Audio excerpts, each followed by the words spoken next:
Bienvenidos a nuestro podcast La Biblia en un año, día 149.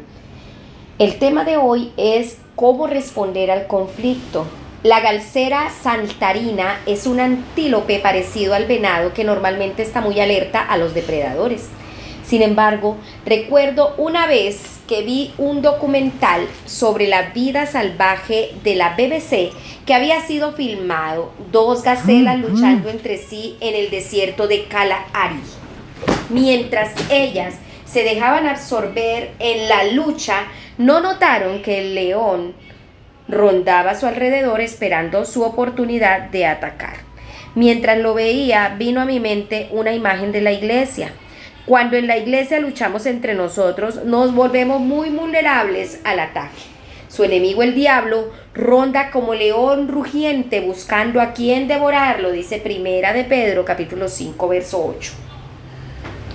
Cuando Dios te llama a seguirlo, Él no te llama a una vida de comodidad. La vida en la tierra implica muchas batallas. En todas ellas, Dios promete la victoria a través de Jesucristo. Nunca habrá un momento en tu vida terrenal en que todo sea perfecto. Siempre habrá desafíos, dificultades y problemas que resolver. Sin embargo, hay momentos en los que estos se intensifican y parecemos estar bajo ataque. Martin Luther King dijo que la verdadera medida de un hombre no es cómo se posiciona ante los momentos de comodidad y de conveniencia, sino qué actitud toma en los momentos de desafío y controversia. El primer texto del día de hoy lo leemos en Proverbios 13, versículos 10 al 19, leemos en la PDT.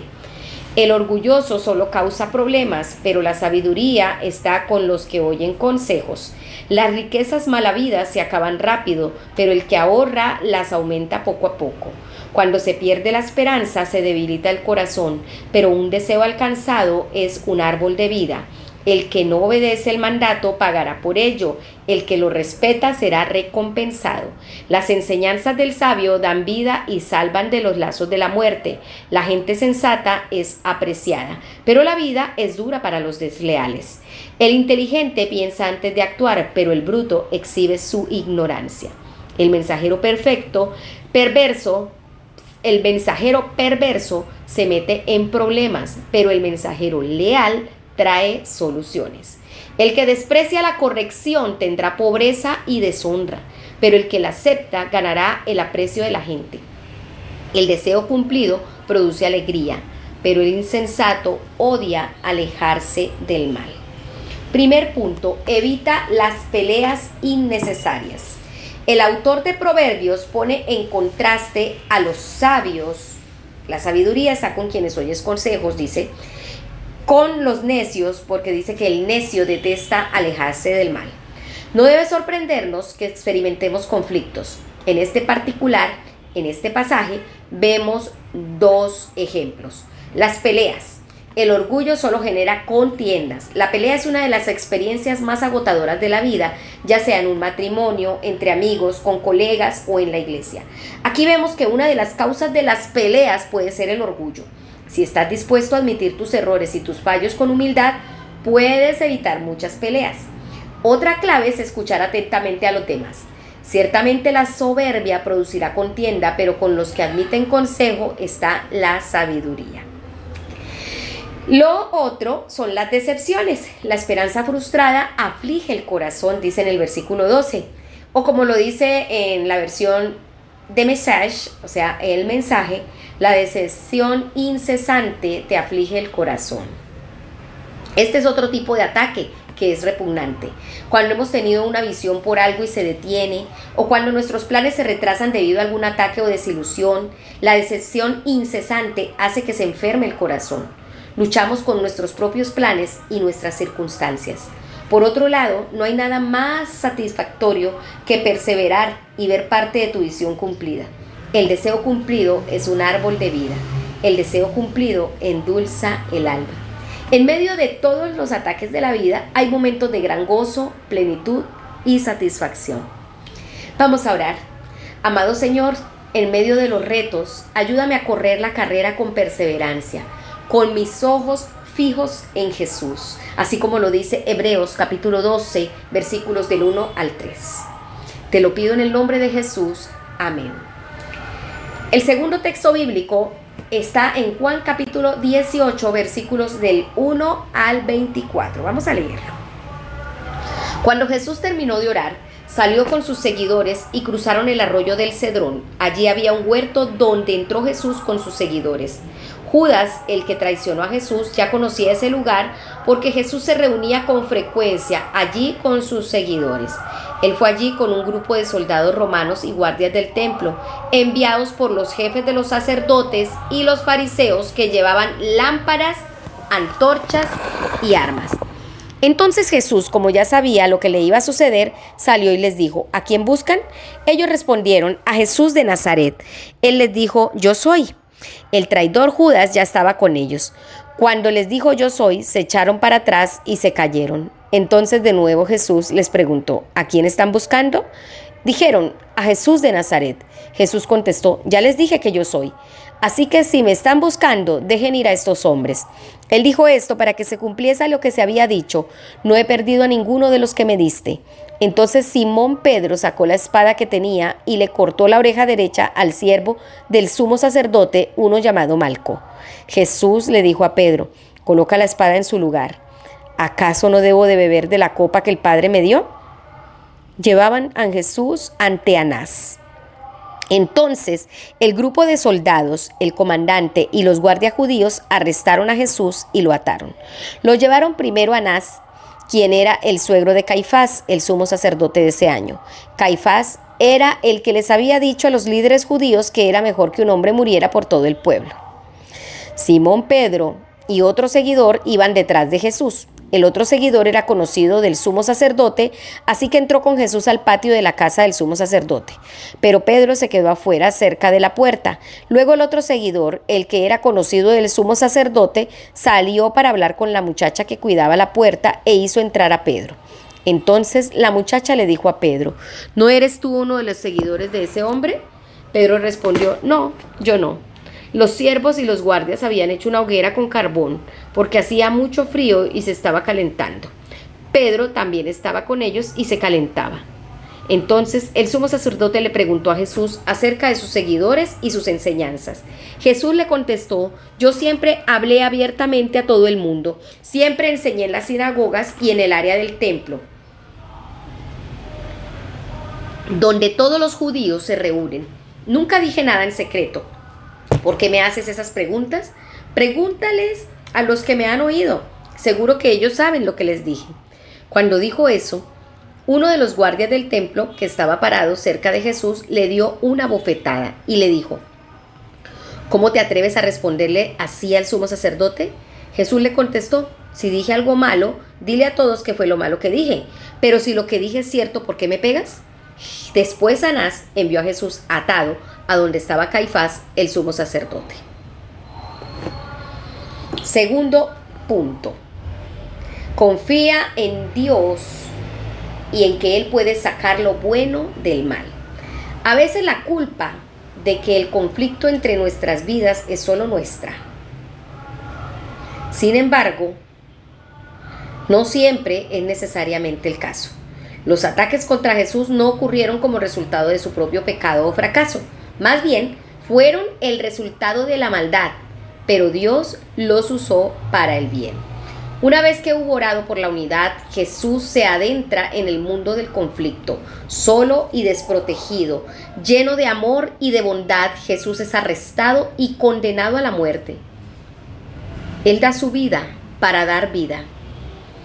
Se enfrenta a la traición. Este fue un momento terrible en la vida de Jesús. Su amigo y discípulo Judas, con quien había pasado 3 años, estaba yendo a la cabeza de un destacamento de soldados y algunos guardias de los jefes de los sacerdotes y de los fariseos para arrestar a Jesús. No hay nada más doloroso que un ataque de parte de un amigo o un colega. La respuesta noble de Jesús es ejemplar.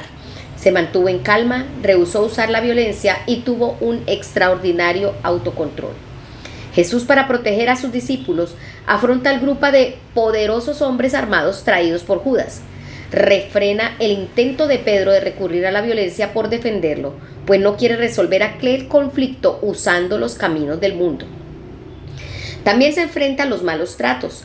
Las propias autoridades que deberían haber estado protegiendo a los inocentes se unieron en el ataque contra Jesús, arrestaron a Jesús y lo ataron. Lo llevaron primero a Anás y luego a Caifás de pie ante el sumo sacerdote y todavía atado, Jesús es golpeado en la cara. Si Jesús fue tratado de esta manera, no debemos sorprendernos si de vez en cuando nos vemos atacados por aquellos con autoridad, ya sea gente religiosa o del mundo. Lo tercero a lo que se enfrentó fue la negación. La negación de Pedro no vino de un corazón malvado, sino simplemente de la debilidad humana. Cuando se le preguntó si era uno de los discípulos de Jesús, respondió: no lo soy. Versículo 17. Entiendo totalmente cómo Pedro pudo negar a Jesús a pesar de tener todas las mejores intenciones. A veces he dicho o hecho cosas que en retrospectiva eran pura cobardía. La realidad es que Jesús tiene el control total de la situación.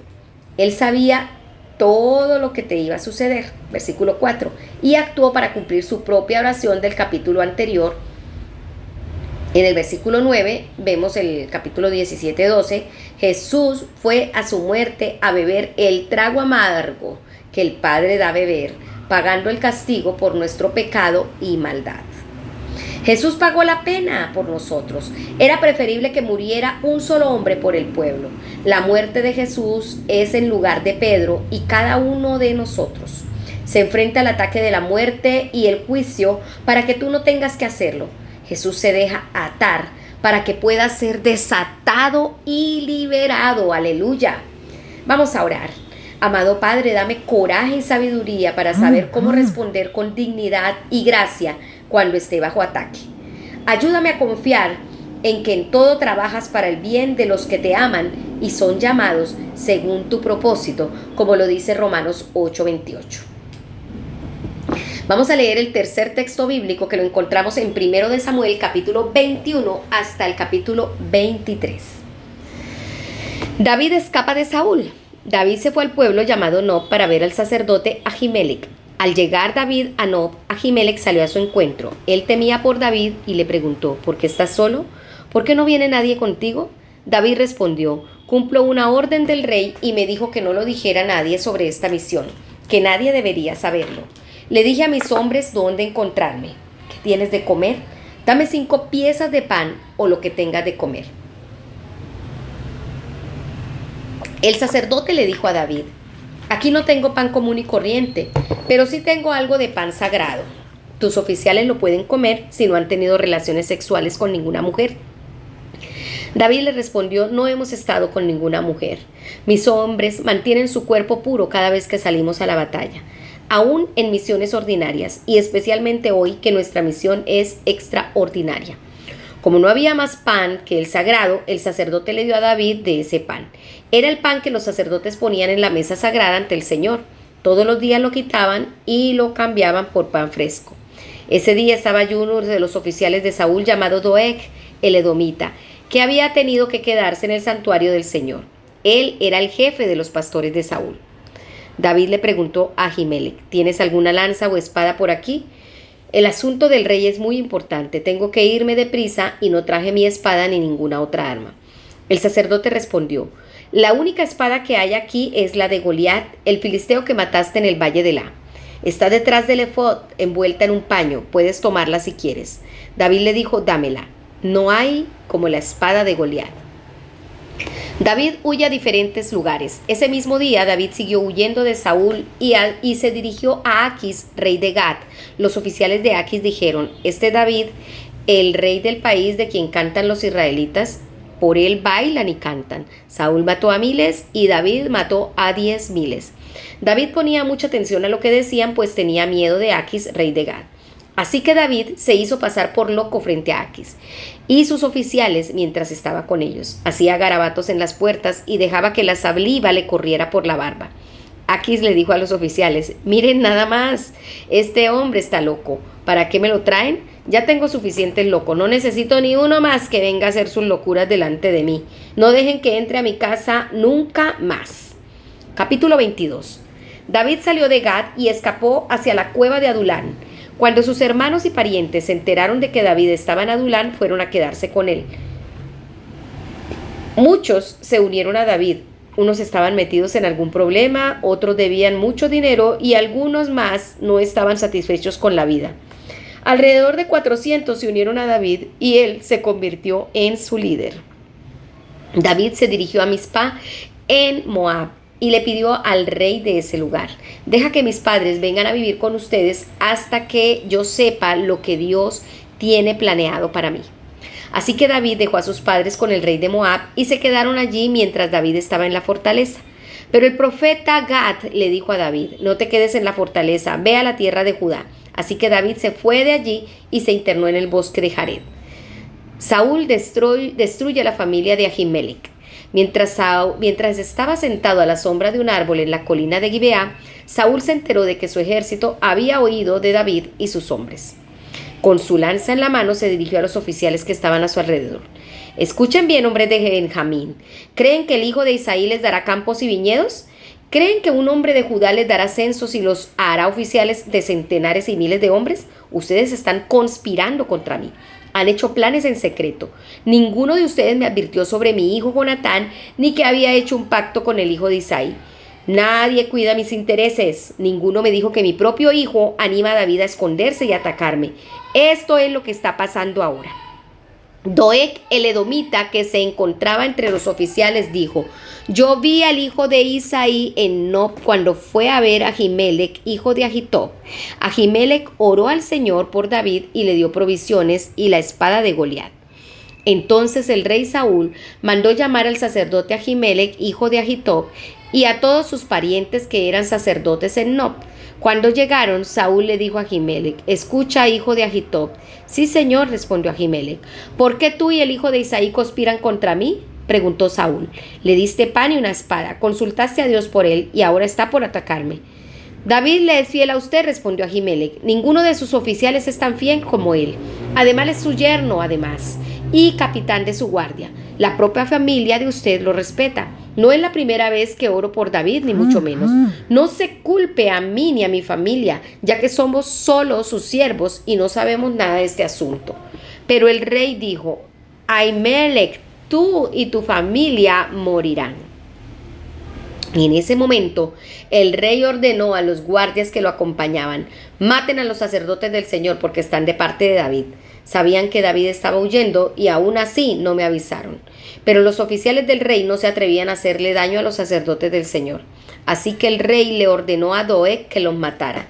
Ese día Doeg, el edomita, mató a 85 sacerdotes. Mató a toda la gente de Nob, el pueblo de los sacerdotes, a filo de espada. Mató a hombres, mujeres, niños y bebés. También mató el ganado, los asnos y las ovejas. Sin embargo, Abiatar, uno de los hijos de Ahimelech, escapó hasta donde estaba David.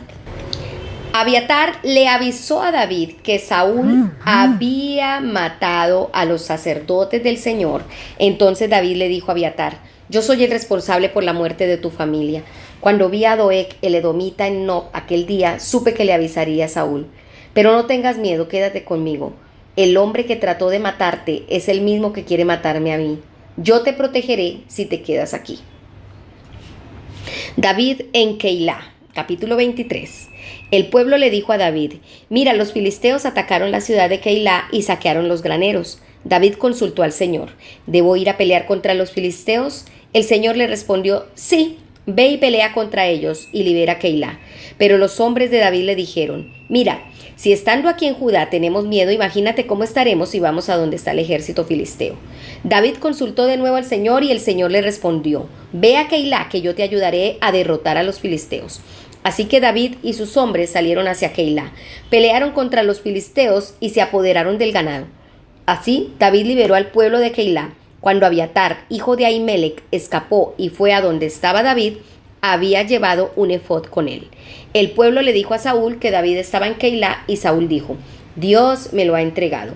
David está sin salida, en una ciudad con puertas y cerrojos. Saúl convocó a todo su ejército para la batalla y se alistaron para ir a Keilah y rodear a David y a sus hombres. David se enteró de los planes de Saúl y le dijo a Abiatar: trae el efod. David oró: Señor Dios de Israel, me he enterado de los planes de Saúl de venir a destruir a Keilah por causa mía. ¿Me entregará la gente de Keilah a Saúl? ¿Vendrá realmente? Dime, Señor Dios de Israel, yo soy tu siervo. El Señor le respondió: Saúl vendrá. David preguntó de nuevo: ¿nos entregará la gente de Keilah y a mí y a mi pueblo? Y el Señor respondió: sí, lo harán. Así que David y sus hombres salieron de Keilah. Alrededor de 600 hombres iban con David de un lado al otro. Al enterarse Saúl de que David había huido de Keilah, no fue a la ciudad. Saúl persigue a David. David se quedó en un fuerte que estaba en los cerros del desierto de Zif. Día tras día Saúl buscaba a David, pero el Señor no le permitía encontrarlo. David se encontraba en Ores, en el desierto de Zif. Tenía miedo porque Saúl venía a matarlo, pero Jonatán, el hijo de Saúl, fue a Ores para ver a David y lo animó a tener más confianza en Dios. Jonatán le dijo a David: no tengas miedo, mi papá no te hará ningún daño. Tú serás el rey de Israel y yo seré tu segundo. Hasta mi papá lo sabe. Jonatán y David hicieron un pacto ante el Señor. Luego Jonatán se regresó a su casa y David se quedó en Ores. La gente de Zif fue a ver a Saúl en Gibeá para decirle: David se está escondiendo en nuestro territorio, en los escondites que están en Ores, en el cerro de Jaquilá, al sur de Jesimón. Nuestro deber es entregarle a David. Vaya y atrápelo como quiera y cuando quiera. Saúl respondió: que el Señor los bendiga por avisarme. Vayan y averigüen más acerca del paradero de David, dónde se esconde y quién lo ha ido a ver allí. Saúl pensó: David es muy astuto y está tratando de tenderme una trampa. Busquen todos sus escondites y vuelvan para informarme de todo. Entonces yo iré con ustedes. Y si David está en su territorio, yo lo encontraré, aun si tengo que buscarlo en todas las familias de Judá. El pueblo se regresó a Zif y Saúl fue después. Mientras tanto, David y sus hombres se encontraban en el desierto de Maón, al sur de Jesimón. El pueblo le advirtió a David que Saúl andaba buscándolo. Entonces David bajó a la roca, un escondite en el desierto de Maón. Al enterarse Saúl de que David había huido a ese lugar, se dirigió hacia allá. Saúl se encontraba en un lado de la montaña y David y sus hombres en el otro lado. Saúl y su ejército estaban rodeando la montaña para capturar a David y a sus hombres, cuando un mensajero de Saúl llegó y dijo: apresúrese, su majestad, que los filisteos nos atacan. Así que Saúl dejó de perseguir a David y fue a luchar contra los filisteos. Por eso ese lugar se conoce como la roca resbaladiza. David se fue al desierto de Maón hacia los escondites cerca de Engadí. Tercer punto: fortalecerse mutuamente. Aquel fue un periodo de intenso conflicto para David. Como vemos aquí, con Saúl los celos nunca parecen aliviarse una vez que se apoderan de una persona. Condujeron a Saúl a realizar cada vez más actos perversos a sangre fría.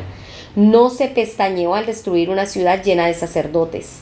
David tuvo que recurrir a todos los engaños para evitar los ataques. Comió el pan de la presencia, fingió perder la razón y se le unió a un grupo de personas que estaban en apuros, cargados de deudas o amargados. Sin embargo, vemos en este pasaje las cualidades que florecieron en David, incluso cuando estaba bajo ataque. La primera cualidad es la lealtad.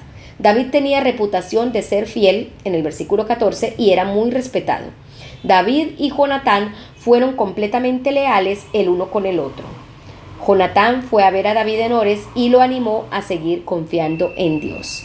Si tenemos en cuenta que él podría haberse visto como heredero del trono, la actitud de Jonatán hacia David fue extraordinaria.